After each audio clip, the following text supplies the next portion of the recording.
نام خدا و با سلام در خدمتتون هستیم با توضیح اجمالی سنت چراغبران شهر کرد.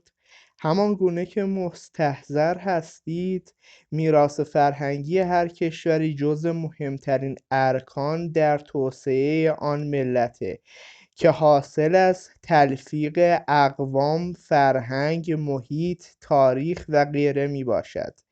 ایران به عنوان یکی از کهن‌ترین تمدن‌های زیستی همواره مورد توجه محققان میباشد که بسیاری از داده‌های باستانی و آداب و رسوم گوناگون را درون خود جای داده است که این آداب و رسوم زیر مجموعه میراث ناملموس میباشند. استان چهارمحال و بختیاری یکی از استانهای زاگرس نشین ایران است که بسیاری از آداب و رسوم را درون خود دارد. اهمیت به روشنایی در بین اقوام ایرانی بسیار حائز اهمیت است که میتوان نمودهای فرهنگی و اجتماعی آن را در اشعار، ضرب‌المثل‌ها، زندگی مردم جستجو کرد.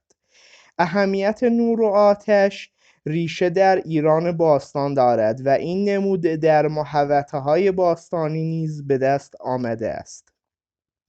شهر کرد واقع در دامنه زاگرس همجوار با اصفهان، خوزستان، یاسوج و لرستان، دارای 3 قوم غالب و یا پرجمعیت اقوام بختیاری، فارس و قشقایی که جایگاه جغرافیایی این منطقه کوهستانی دارای آبها و چشمه‌های فراوان در بین مردمان این منطقه اهمیت به اصالت شجرنامه بسیار قابل توجه است و این امر بسیار کمک کرده که داده‌ها و آداب و رسوم گوناگون از نسلی به نسل دیگر منتقل شود.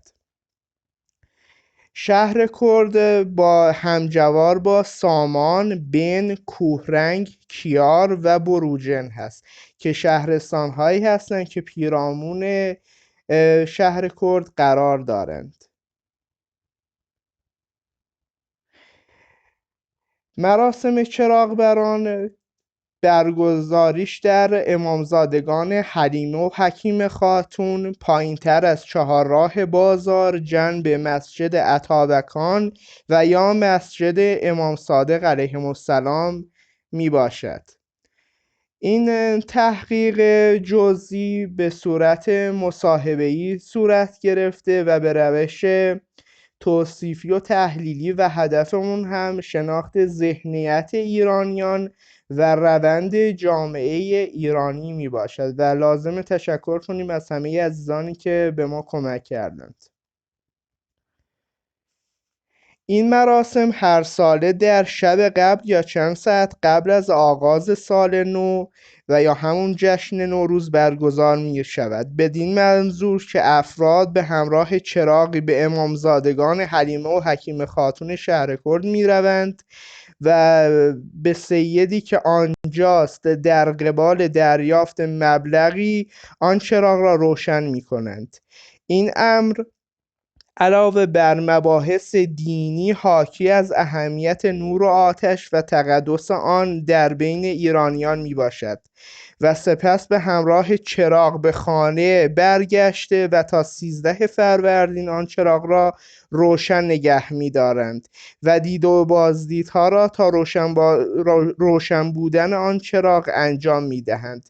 لازم به ذکر است حتما باید لباس نو داشته باشند و ابتدا عروس و دامادها، سپس بزرگان طایفه و یا خانواده و سپس جوانان به امامزاده وارد می شوند و چراغ خانواده خود را روشن می کنند و به این باورند که چراغ زندگی و برکت را به خانه خود می برند.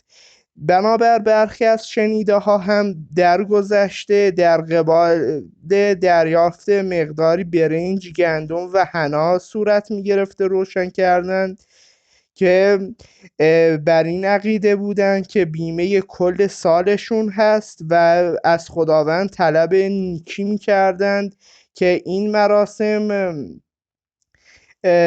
در خود شهر کل برگزار می شود و اهدافش هم صلح‌جویی، خیرخواهی و دوری از مشکلات بوده است. ما می توانیم اشاره های غیر مستقیم هم در این باره ببینیم که در شعر استاد ساکنیان دهکردی بدین صورت آمده است: بوهنا گرمی میاد کر دلا را وا میکند، پاها دی کردا میمالد و دستاشا ها میکند. آسمون قصه دلت عید اومده تو چهارمحال، تو مومزاده دارد مرکبی روشنا میکند. همچنین نکته مهم این است که مردمان آتش زندگی خود را از این چراغ می گرفتن، مثلا روشن کردن سماور و یا اجاق گاز و غیره. در اقوام دیگر اهمیت نور و روشنایی هم وجود داشته، مثلا آیین شمگردانی بهبهان یا رسم چراغ در خراسان، مراسم عروسی که عروس و دوماد را دور آتش میتاباندند. خب حالا چند تا عکس مشاهده کنیم. چراغ‌های مرکبی که در گذشته چراغ‌های پیسوز استفاده می شده. اون بحث امامزاده شهر کرد، تشابه با اهمیت آیین زرتشتیان که این نوعی اهداف و روند جامعه را نشون میده. در محوطه‌های باستانی مثل محوطه شهر سوخته که آقای دکتر سجادی هم کار کردن، ما میتونیم جاهای آتش را پیدا کنیم که این نشون دهنده از اون تفکر ایرانیان است. به دیدگاه‌های مختلف ما می‌بینیم که بحث اخلاق مداری و در طلب نیکی بودن را برای ما به همراه دارد. نکته بسیار جالب این که تکنولوژی هم در این باره تاثیرگذار بوده که الان در چند ساله اخیر چراغ‌های نفتی جای خودشون را به چراغ‌های الکتریکی دادن که حالا همون رسم با همون روی کرده انجام میشه، منتها با این تفاوت که همون سید و یا بزرگی که اونجا هست خودش باید اون باتری را درون چراغ قرار بده که این بسیار مهمه که در مقالات هم به اون اشاره شده. لازم به ذکر است این سنت در سال 1390 با شماره 391 در فهرست میراث فرهنگی به نام استان ثبت شده و وظیفه ما هم حفظ سنت ها و آداب و رسوممون هست. البته نه اینکه بخوایم تعصب بیش از حد و یا بیجا داشته باشیم، بلکه باید به دنبال این باشیم که همگی در کنار هم زندگی سالم و شادی را داشته باشیم.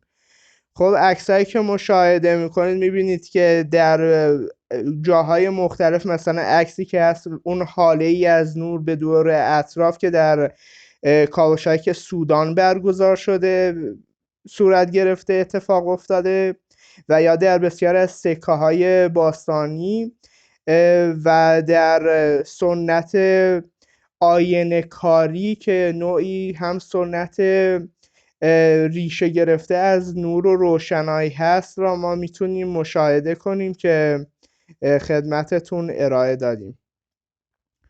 نکات قابل توجه این است که اهمیت نور و روشنایی بدین صورت بوده که در جاهای مختلف زندگی ایرانیان دیده میشه، مثل اسامی مکانها مثل شاهچراغ شیراز، در جشن‌های خانوادگی و انواع مراسمات، شمگردانی بهبهان، نام اشخاص مثل چراغ علی و نورالله و اینا، در آیات قرآن، در قصه ها و ضرب المثل ها مثل غول چراغ جادو و یا ضرب المثل ها چراغی که به خانه رواست به مسجد حرام است، یا مثلا خدا چراغ دلت را روشن کنه که در استان چهارمحال و بختیاری هم رواج داره. به طور کل نور در تکامل بشر بسیار مهم بوده و در ادیان مختلف هم همچون اسلام و زرتشتی و غیره بدان اشاره شده. در بسیاری از ساخته‌های بشری نیز به انواع مختلف جوانب نور هم توجه شده، مثل قالی‌بافی و یا صنایع دستی و در تزئینات و غیره که ما میتونیم اونا را ببینیم، مثل همون تزیینی که خدمتون اشاره کردم، آینه کاری. خب یه چند تا عکس ببینیم در ارتباط با تزیینات، مراسمات، آینه کاری. این هم انواع چراغ‌ها هست که مشاهده می‌کنید. این هم همون مطلبی که خدمتتون اشاره کردم و منابعی را مشاهده می‌کنید که استفاده کردیم. و نکته‌ای که میخوام خدمتتون عرض کنم، به قول بزرگان که میفرماید همه دینشان مردی و داد بود و زان کشور آزاد و آباد بود. امیدواریم که به کمک همدیگه بتونیم از داده های خودمون حفاظت کنیم و آن را به دنیا معرفی کنیم و از جهانیان چیزی یاد بگیریم که بتونیم زندگی شاد و سالمی یاد داشته باشیم. من یه لحظه ببینم چیز دیگه مونده که بخوام خدمتتون عرض کنم. تقدس آتش که خدمتتون بیان کردم، اون پویایی فرهنگ که فرهنگ ها یا هم تغییر میکنن و یا به صورت دیگه رواج پیدا میکنن در جوامع مختلف که خدمتتون اشاره کردم. و بله اون مطالب را خدمتتون گفتم. لازم تشکر کنم از خدمت همه شما عزیزان و ببخشید اگر کم و کسری در این تحقیق بود، به بزرگی خودتون ببخشید. آرزوی خیر و سعادت دارم برای همتون. امیدوارم که بتوانیم در کنار هم زندگی خوبی داشته باشیم و از داده ها و سنت های خودمون حفاظت کنیم، نه اینکه بخوایم 100% چشم به گذشته داشته باشیم، بلکه به قول اساتید باستانشناسی بتوانیم از گذشته برای دید بهتر حال و ساختن آینده استفاده کنیم. خیلی سپاسگزارم از خدمتتون. موفق و سربلند باشید.